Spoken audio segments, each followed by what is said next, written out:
Chers amis, bonjour. Joie nouvelle de se retrouver en ce dimanche pour parler à nouveau de la parole de Dieu. Notre émission Ta parole est vérité, Jean 17, 17. Bonne référence qu'il faut retenir, ce que les catholiques doivent retenir aussi, je vous rappelle. J'avais demandé à tous les catholiques d'apprendre Matthieu 16, 18. Pierre, tu es Pierre, sur cette pierre je bâtirai mon église et les portes de la mort ne pourront rien contre elle. Je te donnerai les clés du royaume des cieux. Tout ce que tu liras sera lié, tout ce que tu diras sera délié. Et donc ce sont des petites références qu'il est bon de pouvoir apprendre pour pouvoir être capable de mieux connaître sa foi et puis de mieux se justifier. Alors nous sommes toujours dans notre parabole du semeur. Cette parabole du semeur, je vous rappelle, on avait vu la première graine, et la première graine, c'est la graine qui ne naît pas. C'est celle qui reste sur le sol et qui est dévorée donc par les oiseaux. Et cette graine est une graine qui ne meurt pas pour porter du fruit. Je vous rappelle Jean 12, 24. Si le grain de blé tombé en terre ne meurt pas, il ne porte pas de fruits, mais s'il meurt, il porte beaucoup de fruits. Et donc, première condition pour que la graine de notre parabole du semeur de Matthieu chapitre 13 soit une graine qui porte du fruit, la première des choses, il faut donc qu'elle meure pour naître à une autre vie. Ce qu'on appelle la nouvelle naissance. On avait vu ça et on avait parlé du baptême, je ne reviens pas dessus. Deuxième graine, et c'est là où nous sommes, la deuxième graine, c'est une graine qui naît. Il y a une petite pousse. Elle est entrée dans le sol, elle a germé, elle est morte, et il y a des feuilles, elle est là. Mais faute de racines, puisque le sol dans lequel elle a germé est un sol qui est plein de cailloux et de pierres, faute de racines, dès que le soleil se lève, elle va mourir. Et on a vu que la deuxième graine, non, c'est la graine qui, une fois qu'elle est née, elle doit se nourrir. Et si cette graine ne se nourrit pas, elle ne portera pas de fruits. Et c'est pour ça que, premièrement, c'est la naissance, c'est la première graine, et deuxième, c'est la nourriture avec la croissance. Et on avait vu que pour nous les chrétiens, naître de nouveau, c'est la nouvelle naissance, c'est la première graine. Et la deuxième graine, c'est se nourrir. Et pour se nourrir, on avait vu que l'être humain implique trois nourritures.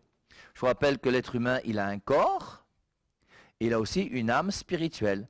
Et le corps se nourrit de la nourriture de chaque jour, ce que j'appelle la chop, et l'âme qui implique l'esprit, implique l'intelligence et la capacité d'aimer, et l'intelligence se nourrit de la vérité, la capacité d'aimer se nourrit d'amitié vraie, et le corps se nourrit de la nourriture qu'on mange chaque jour, l'alimentation. Et c'est pour ça que l'être humain en tant qu'être humain, qu'il soit chrétien ou qu'il ne soit pas chrétien, quelle que soit sa religion, même s'il est sans religion, l'être humain qui a un corps doit nourrir son corps. Si tu ne manges pas, tu meurs. Et il faut aussi nourrir ton âme spirituelle, qu'on appelle l'esprit. Et l'esprit implique l'intelligence, la capacité d'aimer. L'aliment de l'intelligence, c'est la vérité. L'aliment de la capacité d'aimer, c'est l'amitié vraie. Quand je vis une amitié vraie, je grandis dans mon cœur. Quand je me nourris de l'intelligence, mon intelligence se nourrit de vérité. Mon intelligence grandit et je deviens intelligent. Et donc voici donc les trois nourritures qui nous sont proposées. Et on avait vu, nous, que comme chrétiens, le Christ, lui, après la nouvelle naissance qui donne une nouvelle vie, il y a des nouvelles nourritures pour nourrir cette nouvelle vie qui est la vie divine. Et les nourritures pour nous les chrétiens, première nourriture, c'est la nourriture qu'on appelle la parole de Dieu. Et la parole de Dieu, c'est Matthieu chapitre 4, le verset 4. Et la parole de Dieu, c'est voici l'aliment qui est la vérité qui va nourrir mon intelligence chrétienne. L'amitié vraie, c'est l'amitié avec Jésus. Et ce Jésus, il est présent parmi nous sur terre dans l'Eucharistie. Jean 6, 55. Ma chair est une vraie nourriture et mon sang est une vraie boisson. Et donc, mon cœur va se grandir en vivant une amitié vraie avec Jésus. Voilà pourquoi j'ai un cœur. Et mon corps, c'est Hébreux chapitre 10, versets 5 à 7, où Saint Paul nous dit, enfin l'auteur de l'Épître aux Hébreux nous dit, dans Hébreux 10, 5, 7, « Tu m'as fait un corps, Seigneur, pour faire ta volonté. » Et la volonté, je vous rappelle, c'est la troisième nourriture, c'est Jean 4, 34. Quand Jésus-Christ dit, après avoir discuté avec la Samaritaine, j'ai une nourriture autre que la vôtre, c'est de faire la volonté de mon Père. Et on retrouve donc, la première graine, c'est celle qui naît de nouveau, la deuxième, c'est celle qui doit se nourrir. Et on avait vu déjà que moi, comme chrétien, si je veux grandir dans ma vie chrétienne, je dois nourrir mon intelligence de la parole de Dieu, je dois nourrir mon cœur de l'Eucharistie, de la relation amoureuse avec Dieu, et je dois nourrir mon corps de la volonté du Père. Quand je fais la volonté du Père, je reconnais que Dieu est mon Seigneur et que je suis son serviteur. Quand j'accepte la parole de Dieu, je reconnais que Jésus-Christ est mon maître et je suis son disciple. Et c'est pour ça qu'il y a 3 dimensions en nous comme chrétiens. Il y a une dimension de disciple qui accepte la parole de Dieu, de serviteur qui accepte d'être au service de son Seigneur en faisant sa volonté. Et il y a une 3e dimension qu'on oublie trop souvent, c'est la dimension de Jésus-Christ dans l'Eucharistie. Quand Jésus-Christ, l'Eucharistie, habite mon cœur, c'est Jésus-Christ qui est mon ami. Et nous devons comprendre que la vie chrétienne, c'est pour ça que je vous dis, c'est pas premièrement choisir Jésus-Christ comme son Seigneur et son Sauveur, c'est choisir Jésus-Christ premièrement comme son ami. Parce que la chose la plus importante pour nous, c'est le cœur. Je vous ai déjà dit que lorsque tu aimes quelqu'un, tu dis à quelqu'un « je t'aime de tout mon cœur ». Tu ne dis pas « je t'aime de tout mon pied ou de tout mon nez ». Tu dis de tout mon cœur. Et pourquoi le cœur? Parce que le cœur est l'organe vital le plus important. Dès que ton cœur ne bat plus, tu es mort. Si tu dis à une fille, je t'aime de tout mon orteil, comme tu as 10 orteils, ça veut dire que même si tu n'aimes plus la fille, là, tu as 9 autres orteils pour aimer 9 autres filles. Et c'est pour ça qu'on ne dit pas à quelqu'un, je t'aime de tout mon orteil, je t'aime de tout mon cœur. Parce que dès que si j'ai plus mon cœur, c'est fini, je suis mort. Et c'est pour ça que la chose la plus importante pour nous, c'est notre cœur, notre capacité d'aimer, et c'est la présence de Jésus-Christ dans mon cœur comme ami. Mais cet ami, il faut que je sache ce qu'il veut, c'est pour ça qu'il y a mon intelligence qui se nourrit de la parole de Dieu, et que j'ai mon corps qui m'est donné pour faire la volonté de Dieu. Et c'est important, vous voyez, de retrouver ces 3 nourritures. Cette 2e graine de cette parabole du semeur est une graine qui pour moi est vraiment très très intéressante. Parce que là, nous avons déjà, après la nouvelle naissance, le baptême et ma vie chrétienne qui fait que je m'engage dans mon église, maintenant il faut que je puisse grandir, premièrement grâce à la parole de Dieu. Et on avait vu la dernière fois que la parole de Dieu, c'est pas n'importe quoi. Alors je reviens pas. La parole de Dieu n'est pas premièrement dans la Bible. Ça, je pense que c'est clair pour tous ceux qui écoutent l'émission. Et si c'est pas clair, allez visiter YouTube, vous cherchez, vous trouverez.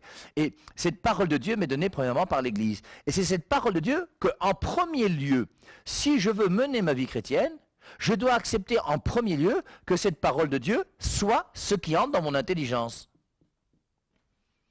Est-ce que toi-même, comme chrétien, tu veux grandir dans ta vie chrétienne et est-ce que tu acceptes cette parole de Dieu? L'autre jour, quelqu'un m'a envoyé un mail en me disant « Mon père, votre religion, c'est la religion des Blancs. Nous avons notre spiritualité africaine. Et entre les deux, nous... » Mais choisis ce que tu veux, mon frère. Si tu choisis ta culture, choisis ta culture. Si tu veux aller au Chopsy, va au Chopsy. Je t'ai empêché. Mais maintenant, ce n'est pas une question de blanc ou de noir, c'est une question de vérité. La résurrection de Jésus-Christ et sa mort sur la croix. Mais c'est vrai ou c'est faux? Qu'il soit blanc, qu'il soit noir, qu'il soit vert, qu'il soit grand, qu'il soit petit, qu'il soit gros. C'est vrai ou c'est faux? Ce n'est pas une question de coutume ou une question de culture, c'est une question de vérité. Est-ce que nous aimons la vérité? Et la vérité n'est pas chez les blancs ou chez les noirs. La vérité est universelle et elle est partout pour tous ceux qui la cherchent. Que les choses soient claires. Et c'est pour ça que le Christ est ressuscité. Le Christ est vivant. Il est sorti vivant du tombeau. Quelles que soient les coutumes, les traditions, mais c'est un phénomène qui est là et qui est réel. Maintenant, si c'est vrai, je l'accepte. Est-ce que tu acceptes dans ton intelligence de recevoir cette vérité qui vient de la part de Dieu? Ou est-ce que tu tries? Je vous rappelle cet homme qui un jour m'avait dit « Mon père, l'église catholique, c'est formidable. Moi, je suis d'accord, belle église, tout. Mais... pourquoi voulez-vous que moi, j'aille me confesser à un prêtre, alors que le prêtre, là, il pêche quelquefois même plus que moi? Mais on ne t'a pas demandé si les prêtres pêchent ou ne pêchent pas. Jésus-Christ est venu il y a 2000 ans. Et en venant il y a 2000 ans, il a dit, Jean 20, 23, « Tous ceux à qui vous remettrez les péchés, ils leur sont remis. » Tu y crois ou tu y crois pas? Il n'a pas dit « Tous ceux qui remettront les péchés et qui n'ont pas péché. » Et il sait que le prêtre, moi-même prêtre devant vous, je suis un prêtre qui a été choisi par Dieu. Je suis devenu prêtre et je suis pécheur. Et je me confesse régulièrement. Et chacun d'entre nous, nous devons lutter contre le péché. Mais toi-même d'ailleurs, qui refuses d'aller te confesser à un prêtre parce que tu dis que le prêtre ne la pêche plus que toi, mais refuse aussi d'assister à la messe quand il célèbre le pain dans le corps du Christ. Parce que c'est le même pécheur qui célèbre la messe et celui qui te confesse. Hein? Et Jésus-Christ n'a jamais dit qu'on va se confesser, on va chez un prêtre parce qu'il ne pêche pas. C'est Dieu qui a choisi parmi les hommes qui sont sur terre, des hommes à qui il a donné un pouvoir pour te permettre à toi de te sanctifier, de recevoir ses nourritures. Parce que l'Église nous est donnée pour qu'on vive de la parole de Dieu, l'Église nous est donnée pour qu'on vive de l'Eucharistie, et l'Église nous est donnée pour qu'on fasse la volonté du Père. Et il faut que chacun d'entre nous, nous acceptions. Alors par rapport à la parole de Dieu, c'est premièrement, est-ce que j'accepte cette mon intelligence accepte la vérité qui est la parole de Dieu, en discernant exactement ce que c'est que la parole de Dieu et ce que sont les fausses doctrines. 2 Pierre 3,16. Il y a des gens qui tordent le sens des Écritures pour leur propre perdition. 2 Pierre 3,16. Dans les écrits de Paul, il se trouve des passages difficiles à comprendre dont les personnes ignorantes et mal affermies tordent le sens pour leur propre perdition. Maintenant, comment est-ce que je vais comprendre la Bible? Je reviens, non? Et c'est l'Église qui me donne la parole de Dieu. Est-ce que j'accepte cette parole de Dieu? Est-ce que j'accepte cette vérité? Deuxièmement, maintenant, il faut que je puisse me nourrir de la parole de Dieu. La parole de Dieu m'est donnée premièrement par l'Église, et c'est pour cela que Jésus-Christ a voulu une Église, mais la parole de Dieu se trouve aussi dans une partie importante, dans un livre qu'on appelle la Bible. Et c'est pour ça que la Bible, pour nous, est le livre saint par excellence. Et il n'y a pas de livre plus important que la Bible sur la terre.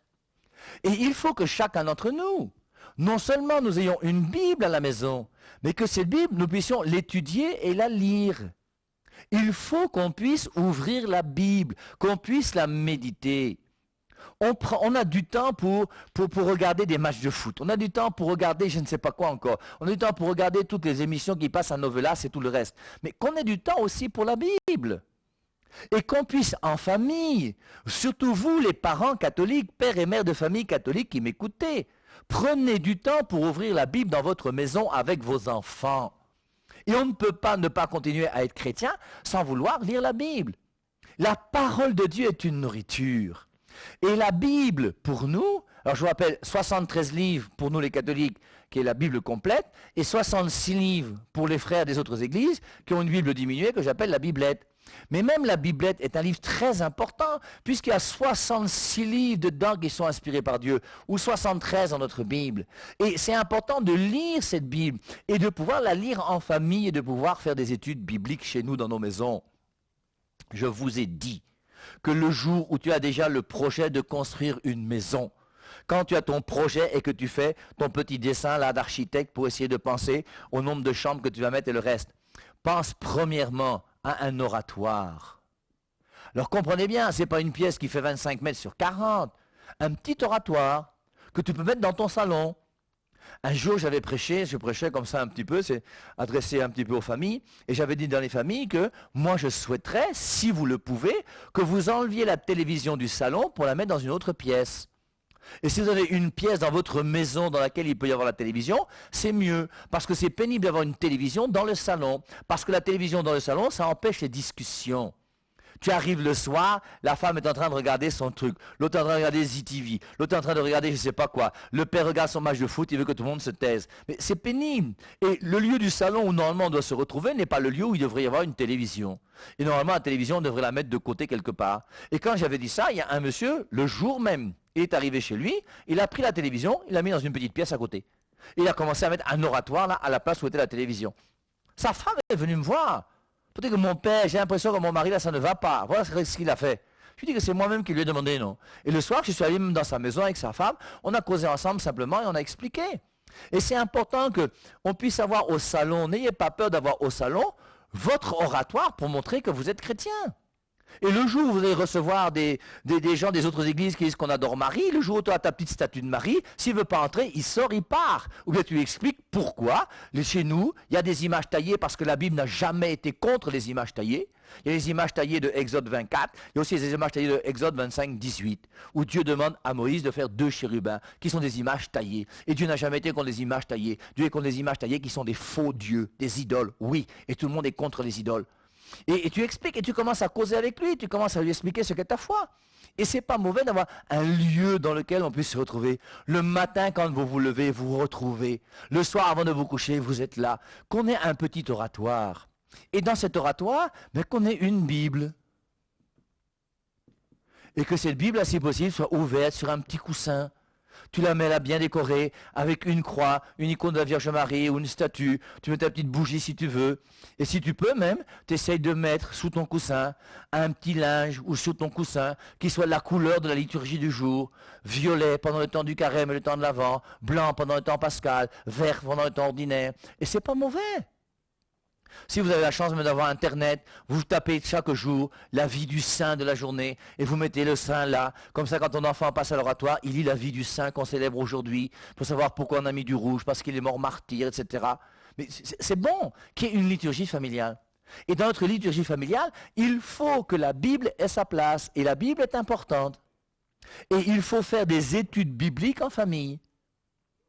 Et il faut que dans nos familles catholiques, vous les pères de famille et vous les mères de famille, que vous vous habituez, que vous travaillez pour faire des études bibliques.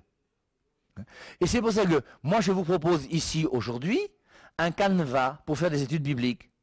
Et dans ce canevas d'études bibliques, premier point, quand je fais une étude biblique, on se retrouve ensemble et on commence par prendre un petit temps de louange. Parce que le temps de louange va nous disposer à pouvoir ouvrir notre cœur, à recevoir la parole de Dieu. Ensuite, maintenant, j'invoque l'Esprit Saint. Parce que l'Esprit Saint, c'est l'auteur principal des Écritures. Je vous lis dans la deuxième épître de Pierre, au chapitre 1, versets 20 et 21. Avant tout, sachez qu'aucune prophétie de l'Écriture ne peut être l'objet d'interprétation particulière, car ce n'est nullement par une volonté humaine qu'une prophétie a jamais été présentée, mais c'est poussé par le Saint-Esprit que des hommes ont parlé de la part de Dieu. Et ces gens qui ont parlé dans les Saintes Écritures sont des gens qui ont parlé de la part de Dieu. Je reprends deuxième épître de Pierre, chapitre 1, verset 20. Avant tout, sachez qu'aucune prophétie de l'Écriture ne peut être l'objet d'interprétation particulière. Tu n'as pas le droit, mon frère, d'interpréter la Bible comme tu veux. Je vous rappelle Acte 8.30. Pendant que l'eunuque éthiopien est dans son char, étant dans son char, il y a un passage d'Isaïe.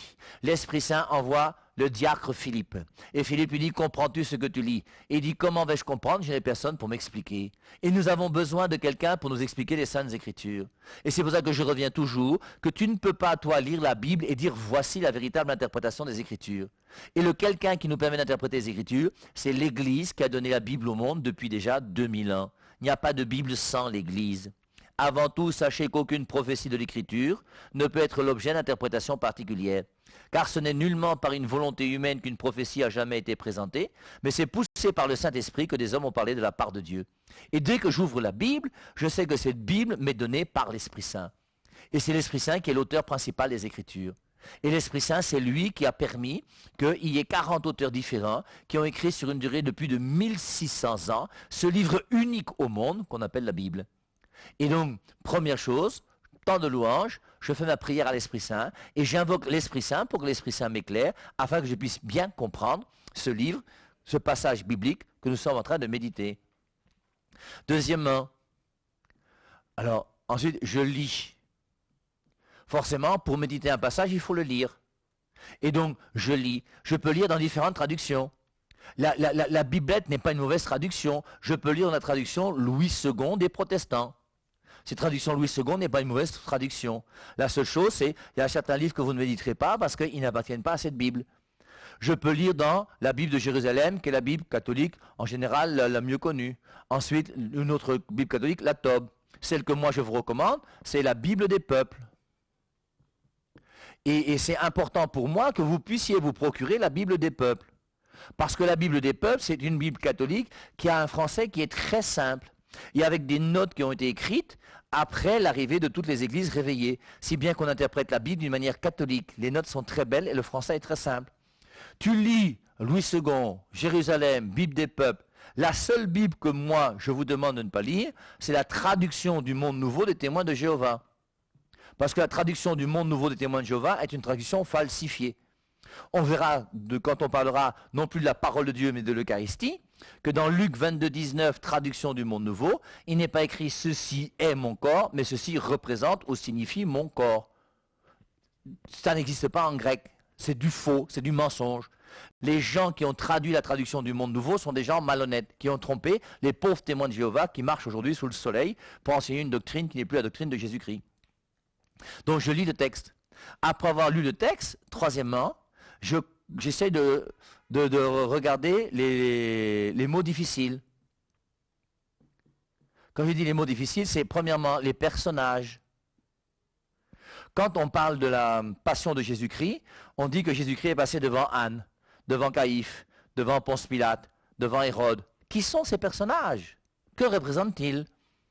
On vous dit par exemple que Jésus-Christ va rencontrer un Sadducéen, un Essénien, un pharisien, un Hérodien. Qui sont ces gens? Qu'est-ce qu'ils représentent? Et qu'on sache faire la différence entre un pharisien, un juif et tout le reste, qu'on essaie de préciser. Deuxièmement, les lieux. Dans toutes les Bibles, il y a des cartes. Et il faut quand même savoir que Bethléem n'est pas en Samarie. Et que Nazareth ne se trouve pas en Judée, en Samarie, en Galilée. Et donc c'est important. Tu prends ta carte, tu regardes de temps en temps, tu essaies de voir qu'entre Nazareth et Jérusalem, il y a 100 kilomètres. Ça fait 3 jours de marche. Entre Jérusalem et Bethléem, c'est 5 kilomètres. Bethléem et Béthanie, Jérusalem et Béthanie, c'est grosso modo 5 kilomètres aussi. Et donc si bien que de Bethléem à Jérusalem ou de Jérusalem à Béthanie, c'est très facile. Pour aller à Nazareth, c'est déjà un voyage. C'est pas mauvais, Jéricho, Cana, tous ces gens, la mer, le lac de Tibériade, la mer de Galilée, tout ça, c'est pas mauvais. Et troisièmement, les mots difficiles. Parce que quelquefois, il y a des mots qu'on utilise et qu'on ne comprend pas. Dans Matthieu chapitre 19, versets 12 et 13, on parle des eunuques, comme dans Actes chapitre 8. Un eunuque, c'est qui? Un eunuque, c'est quoi? Je vais savoir, je prends mon dictionnaire et je cherche. Et je prends dans le dictionnaire la définition du mot eunuque, pour essayer de comprendre ce que c'est qu'un eunuque. Quatrièmement, maintenant j'essaie de comprendre le texte pour lui-même. Et en général, lorsque je fais une étude biblique comme celle-ci, moi ce que j'aime bien, c'est prendre l'exemple de Genèse chapitre 22. Et dans Genèse au chapitre 22, on voit qu'on a un personnage qu'on appelle Abraham, qui va aller immoler son fils Isaac. Et quand Abraham va immoler Isaac, comment ça se passe? Qui est Abraham? Qui est Isaac? Et on comprend que Abraham a eu Isaac dans sa vieillesse avec sa femme Sarah, grâce à la visite de Dieu aux chênes de Mambré dans Genèse au chapitre 18. Et donc, on voit comment ça... Et ensuite, donc, Dieu dit à Abraham, grâce à ton fils Isaac, tu auras une grande descendance. Et quelque temps plus tard, il dit maintenant, prends ton fils unique, Isaac, que tu aimes tant, c'est Genèse chapitre 22, va et immole-le. Et moi, comme je vous dis toujours, si j'avais été à la place d'Abraham, lorsque Dieu me dit, prends ton fils Isaac et immole-le, j'aurais dit que Dieu vient d'abord. Je dis que toi-même, tu m'as dit que grâce à ce fils, j'aurai une grande descendance. Maintenant, tu me dis qu'il faut que je l'immole. Il n'a même pas d'enfant. J'aurai une grande descendance, comment? Donc, pour que ta parole se réalise et qu'il ait une grande descendance, je ne l'immole pas. Terminé. Abraham n'a pas discuté avec Dieu. Et Abraham, tôt le matin, est parti. Il est parti immoler son fils. Et en allant partir immoler son fils, je vous rappelle qu'en montant sur la montagne, Isaac lui dit, « Père, où est l'agneau pour l'Holocauste ?» Parce que Abraham et Isaac savent qu'ils vont faire un sacrifice. Et Isaac, qui n'est pas fou, il voit le bois, le feu, le couteau. Mais il a oublié l'agneau, son père. Parce qu'il ne sait pas que c'est lui qui est l'agneau qui doit être immolé. Et il dit à son père, « Père, où est l'agneau pour l'Holocauste ?» Et le père lui dit, « Dieu y pourvoira. » Et à ce moment-là, on voit comment Abraham va prendre son fils. Au moment de l'immoler avec le couteau, un ange vient et stoppe sa main et dit, « Stop, arrête. Je voulais juste savoir si tu me préfères, moi, ton Dieu, à ton fils. » Et donc, une fois que j'ai étudié le texte, 5, j'actualise le texte. Que veut dire ce texte pour moi? Quand Abraham prend son fils et va l'immoler, qu'est-ce que ça veut dire? Ça veut dire que moi-même, dans ma vie, je dois être capable d'immoler ce que j'ai de plus cher sur terre. Et si toi-même, tu estimes qu'il y a des choses sur terre qui sont plus importantes que Dieu, eh bien, il faut essayer de répertorier et de prendre des résolutions. Et je ne peux plus continuer à vivre comme si Dieu n'était pas Dieu. Et je dois aimer Dieu de tout mon cœur, de toute mon âme, de toutes mes forces. Il y a des gens parmi nous qui préfèrent leur travail, leur salaire, leur poste à Dieu. D'autres qui préfèrent leur deuxième bureau et le reste. Et je tiens à vous dire que dans l'histoire d'Abraham et d'Isaac, on n'immole pas une chose qui est mauvaise. C'est évident que vous tous qui avez des deuxièmes bureaux, vous devez immoler vos deuxièmes bureaux. Ce n'est pas négociable. Que les choses soient claires. Pas négociable. Maintenant, ce qui est immolé, là, c'est son fils, celui qu'il aime tant, ce qu'il a de plus cher. Et même si tu aimes beaucoup ton fils, est-ce que tu préfères Dieu à ton fils? Est-ce que tu préfères Dieu à ta vie, à ta santé? Et donc, sixièmement, qu'est-ce que je fais? Ensuite, je prends des résolutions. En fonction de ce passage, je m'engage, moi, à comprendre que mon Isaac peut être telle ou telle chose, et Dieu donne-moi la force d'immoler mon Isaac. Et septièmement, maintenant, je prie le texte.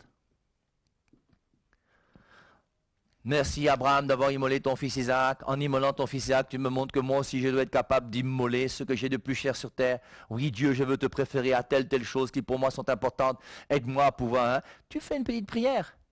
Et ensuite, pour terminer, tu ajoutes le prochain texte biblique que vous allez étudier ensemble, pour que chacun puisse dans la journée ou dans la semaine le lire et préparer ce texte biblique pour l'étude biblique suivante. Voilà une proposition. Vous pouvez faire autrement. Mais n'hésitez pas un jour à prendre un texte biblique que vous aimez et essayez d'en partager avec vos enfants. Vous le travaillez d'abord un peu ensemble et vous faites une petite étude biblique en famille. Et vous verrez que ce n'est pas si compliqué que ça et que ça apporte beaucoup dans une maison parce qu'une famille qui prie est une famille unie. Loué soit Jésus-Christ et à dimanche prochain.